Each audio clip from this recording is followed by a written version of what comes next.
ลันมโนเพชรทิ้งที่เด็ดไว้เป็นตำนาน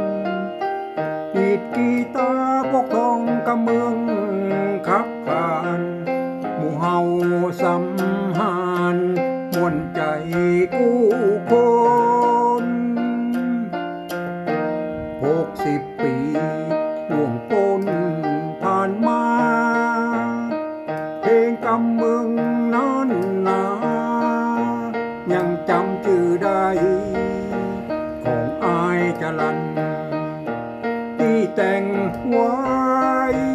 ยังอยู่ในเทปเปิดฟังมาเตอะหมู่เฮา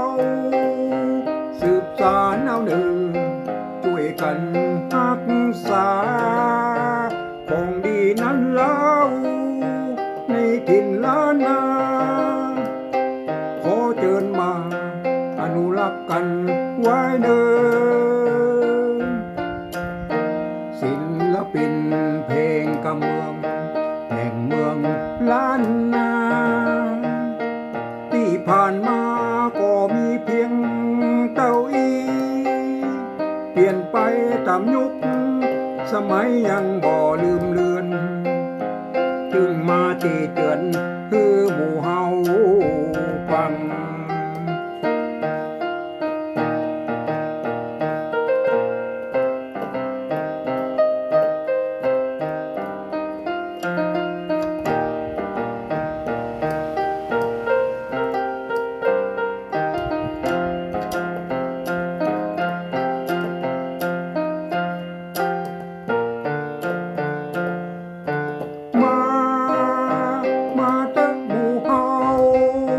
สืบสานเอาเดิม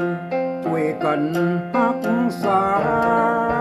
ของดีนั้นเล่าในถิ่นล้านนาขอเชิญมาอนุรักษ์กันไว้เดิมศิลปินเพลงกำเมือง